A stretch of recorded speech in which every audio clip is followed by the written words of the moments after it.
بسم اللہ الرحمن الرحیم۔ السلام علیکم۔ اولیاء اللہ اپنے جاننے والوں کو جہنم سے نکال کر جنت میں لے جائیں گے۔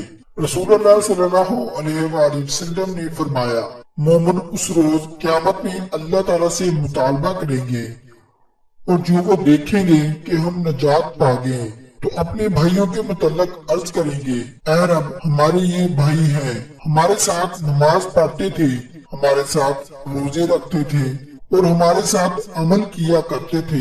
پس اللہ تعالیٰ ان سے فرمائے گا کہ جاؤ اور جس کے دل میں دینار کے برابر بھی ایمان پاؤ تو اسے نکال لو، اور اللہ تعالیٰ ان کی صورتوں کو آگ پر حرام کر دے گا۔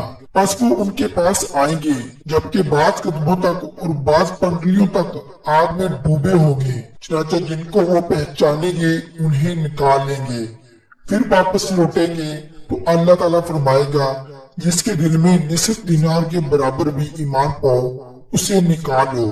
پس یہ جس کو پہچانیں گے اسے نکال لیں گے، پھر واپس لوٹیں گے تو اللہ تعالیٰ فرمائے گا جس کے دل میں ذرے کے برابر بھی ایمان پاؤ اسے بھی نکال لو، چنانچہ جس کو پہچانیں گے اسے نکال لیں گے۔